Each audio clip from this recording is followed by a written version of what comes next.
नमस्कार दोस्तों, कैसे हैं आप सब लोग। स्वागत है आपका अपने YouTube चैनल पर। देखिए दोस्तों, जो कल आपका 5 फरवरी 2024 को री एग्ज़ाम हुआ है, इसको लेकर के फाइनली एनटीए ने अब अपनी ऑफिशियल वेबसाइट पर ये नोटिस रिलीज़ कर दिया है। अब देखिए नोटिस में क्या दिया गया है। Conduct of the mains exam paper 1 paper 2 phase 2 for the post of examiner of patents and design against 553 vacancies. और ये नोटिस ऑफिशियल वेबसाइट पर, एनटीए की आप ऑफिशियल वेबसाइट पर जा करके ये नोटिस चेक कर सकते हैं। नोटिस अवेलेबल है। यहाँ पर इन्होंने क्या लिखा हुआ है, इन्होंने लिखा हुआ है NTA conducted the prelim exam for the post of examiner of patents and design at 260 centres located in 103 cities throughout the country on 21 December 2023। Candidates who qualified in prelim exam were asked to appear in mains examination.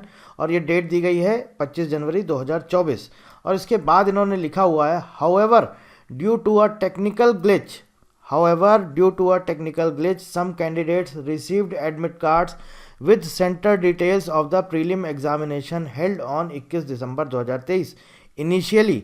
Thereafter, the amended admit cards were forwarded by NTA to such candidates again, and intimation in form of email, voice blast, and phone calls were also given to all such affected candidates.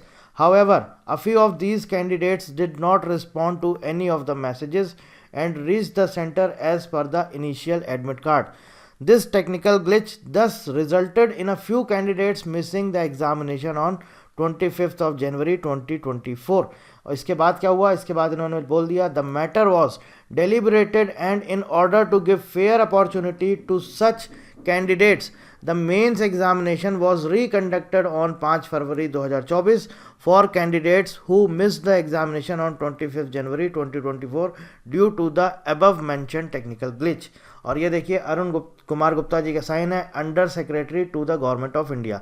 अब देखिए एक तरह से अगर हम देखें तो यहाँ से एनटीए ने पूरी तरह से रिस्पॉन्सिबिलिटी ले ली है कि ये हुआ था और फाइनली उन्होंने ये नोटिस दे दिया। अब अगर मैंने पहले भी बोला था कि एनटीए क्या करेगा, एनटीए यही कर रहा है, जो भी मिस्टेक होती हैं उसको लेकर के वो कोई भी नोटिस नहीं दे रहा था। अब उन्होंने पूरा एग्ज़ाम फाइनली कंडक्ट करा लिया, सब कुछ हो गया। और सब कुछ होने के बाद फाइनली आप देखिए 5 फरवरी को पेपर हुआ और नोटिस दिया जा रहा है 6 फरवरी 2024 को कि टेक्निकल ग्लिच थी, जिसकी वजह से हमने बाकी लोगों का भी ये एग्ज़ाम कंडक्ट कराया है। अब देखिए क्या है, जो भी कैंडिडेट्स कोर्ट केस वगैरह जाना चाह रहे थे, कोर्ट में जाना चाह रहे थे, कोई केस करना चाह रहा था, जो कुछ भी था, अभी तक क्या था, अगर ये नोटिस नहीं देते तो आपके फेवर में बात थी। लेकिन अब एनटीए ने क्या कर दिया, अब एनटीए ने नोटिस दे दिया है। अब एनटीए पूरी तरह से यहाँ पर एक तरह से सेफ हो गया है। इन्होंने पूरा डिटेल यहाँ पर मेंशन कर दिया है कि जो हमने आपको एडमिट कार्ड दिए थे, एडमिट कार्ड में क्या हुआ, बच्चों को पहले प्रीलिम्स एग्ज़ाम वाला जो आपका सेंटर था वही एडमिट कार्ड आ गया, और वो उसमें जो आया उनके एडमिट कार्ड में प्रीलिम्स वाला, वो लोग वहीं पर पहुंच गए। इसकी वजह से बहुत सारे कैंडिडेट्स का एग्ज़ाम मिस हो गया। तो उन्होंने भैया फेयर बोला कि फेयर अपॉर्चुनिटी है, सबके लिए हम कंडक्ट कराएंगे एग्ज़ाम। तो जिन कैंडिडेट का मिस हुआ उसकी वजह से उन्होंने क्या बोला कि हमने आपका एग्ज़ाम रिकंडक्ट करा दिया 5 फरवरी को। देखिए एक चीज़ तो आपकी यहाँ पर ये सही है, जो मुझे लगता है कि जो आपने नोटिस दिया कि आप ठीक मान सकते हैं कि ये आपसे गलती हो गई, टेक्निकल ग्लिच थी, जो कुछ भी है। लेकिन कुछ चीज़ें ऐसी हैं जो अभी भी जिस पर हमको सोचना पड़ रहा है कि ऐसा क्यों किया गया है।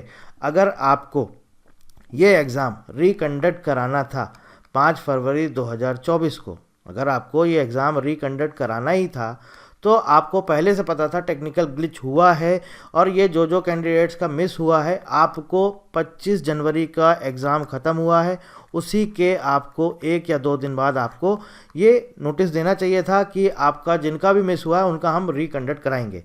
अच्छा, अब 2 पॉइंट यहाँ पर आते हैं। अगर ये नोटिस वहाँ पर दे देते, मान लीजिए सपोज़ ये 27 या 28 जनवरी को ये नोटिस दे देते कि हम आपका रिकंडक्ट कराएंगे, तो बच्चों को और 10-15 दिन, या मान लीजिए आप 8 दिन 9 दिन जो भी है, या 1 वीक भी मिल जाता, तो एक्स्ट्रा एक 7 डेज़ मिल जाता इनको प्रिपरेशन करने के लिए जिनका कि एग्ज़ाम मिस हुआ। तो एनटीए ने सोचा कि हम क्या करते हैं, हम 1 दिन 2 दिन पहले सिर्फ सीधे इनको डेट देंगे ताकि ज़्यादा प्रिपरेशन का आपको टाइम ना मिले, क्योंकि पेपर का पैटर्न वही रखना था जो इन्होंने आपको दिया है। अब देखिए यहाँ पर 1-2 चीज़ें और जिन पर हमें सोचना पड़ रहा है, जो कि ये है, पहली चीज़ तो ये है कि ये जो एग्जामिनेशन डेट है, चलिए हम मान सकते हैं कि लगेगा आपको कि आप ज़्यादा टाइम नहीं देना चाह रहे थे सारे लोगों को, कि चलो हम अचानक से दे देंगे 1-2 दिन पहले, चलो वो भी हम मान लेते हैं आपके। लेकिन जो सबसे बड़ा पॉइंट है, मेजर पॉइंट है, वो ये है कि जो कल के कैंडिडेट्स ने एग्ज़ाम दिया है, जिनको क्वेश्चन पेपर का पूरा एज इट इज़ पैटर्न पता था, जिनको पता था फिल इन द ब्लैंक्स आएगा आपका, और मैचिंग टाइप क्वेश्चन आएंगे, एब्रीविएशन आएंगे, और इसके साथ साथ आपका ट्रू एंड फॉल्स आएगा, जिसको ये पता था, तो एटलीस्ट वो उतना तो प्रिपेयर करके गया ही होगा, उसको पता होगा। जो कि मान लीजिए सपोज कोई फिजिक्स वाला है, तो फिजिक्स वाले में जिसको भी अपने आप को पता होगा कि फिजिक्स स्ट्रीम से है, उसको पता है कि मेरे सब्जेक्ट में ये इंपॉर्टेंट एब्रीविएशंस हैं, ये इंपॉर्टेंट फुल फॉर्म है, तो वो पढ़ के चला जाएगा। इसके अलावा एक और जो ब्लंडर हुआ है वो क्या हुआ है कि जो भी आपने IPR के क्वेश्चन पूछे हैं ऑलमोस्ट सिमिलर हैं। इट मीन्स कि सारे के सारे टॉपिक वही के वही सिमिलर पूछे गए हैं, बस आपने कुछ कुछ क्वेश्चन चेंज कर दिए। लेकिन यहाँ पर फ़ायदा किसको मिलेगा? जो ये आपने सिमिलर पूछे, यहाँ पर फ़ायदा किसको मिलेगा? यहाँ पर फ़ायदा उन्हीं को मिलेगा जिन्होंने कल एग्ज़ाम दिया, क्योंकि उनको पता चल गया था कि भैया हमको मालूम है कि ये ज़्यादातर क्या पूछ रहे हैं, ऑफिस पूछ रहे हैं, हेडक्वार्टर पूछ रहे हैं, वीपो के बारे में पूछ रहे हैं, और इसके साथ साथ आपका मेरिट सिस्टम पूछा गया है, तो वो लोग ये सारी चीज़ें पढ़ के चले गए। तो इसका बेनिफिट तो इन्हीं को ही मिला 5 फरवरी 2024। अब लेकिन जो 25 जनवरी को जिनका हुआ है और जो कल हुआ है, मेरे हिसाब से फेयर ये आपकी मार्किंग होनी चाहिए। अगर कल वाले एग्ज़ाम में 5 फरवरी 2024 वाले एग्ज़ाम में अगर बच्चों को फ़ायदा हो रहा है कल वाले एग्ज़ाम में, तो जो 25 जनवरी 2024 वाला जो एग्ज़ाम दे करके आए हैं, इनको भी एटलीस्ट उसी के अकॉर्डिंग मार्किंग इनकी भी होनी चाहिए, इनको ज़रूर उसका एडवांटेज मिलना चाहिए। अगर यहाँ पर मान लीजिए कोई कैंडिडेट है, यहाँ पर मान लीजिए 90 स्कोर कर रहा है और उसका 90 100 पेपर 1 की बात कर रहा है, उसका 100 में 90, तो यहाँ पर इस कैंडिडेट को एटलीस्ट 80 तक वो मेज़र करना चाहिए। मतलब इधर इसने 80 किया है तो यहाँ पर वो 90 वाला, इतना आपको इक्विवेलेंट करना होगा, क्योंकि ये मेरे हिसाब से ये ठीक नहीं है कि जो अभी वहाँ पर क्वेश्चन पूछे गए थे वही same as it is topic के क्वेश्चन पूछे गए। तो एटलीस्ट ये अभी मेरे हिसाब से इनजस्टिस है, अभी फेयर नहीं हुआ है। अभी आपको अगर एनटीए को फेयर करना होगा तो एनटीए को नॉर्मलाइजेशन करना होगा, और जो 25 जनवरी 2024 का एग्ज़ाम दे करके आए हैं, इन सारे कैंडिडेट्स को एटलीस्ट कुछ ना कुछ एक्स्ट्रा मार्किंग का वेटेज ज़रूर मिलना चाहिए। मेरे अकॉर्डिंग तो इनको ज़रूर एक्स्ट्रा मार्क्स मिलने चाहिए जो 25 जनवरी 2024 का एग्ज़ाम दे के आए हैं। बहुत बड़ी चीज़ है कि आपको वो टॉपिक बता दिया गया, आप कैंडिडेट्स पढ़ के पूरा क्या गया, वो पूरा पढ़ के गया पेटेंट एक्ट, उसको पता चल गया कह रहे ये तो पूछा जा रहा है कि जीआई का रजिस्ट्री का आपका ऑफिस कहाँ पर है, या फिर आपका ट्रेडमार्क का रजिस्ट्री सबसे पहले कब इस्टेब्लिशमेंट ईयर पूछ लिया गया, या फिर आपका क्या बोलते हैं इनके सबके हेडक्वार्टर्स कहाँ पर हैं, पेटेंट ऑफिस का पेटेंट वाला जो आपका हेडक्वार्टर पेटेंट का वो कहाँ पर है, इसके साथ साथ आपका बायोडाइवर्सिटी अथॉरिटी है उसका हेडक्वार्टर, तो सब सारी चीज़ें हमें पता ही चली गई, स्पेसिफिक हमें टॉपिक पता चल गया, तो हम वही सारी चीज़ें पढ़ के चले गए।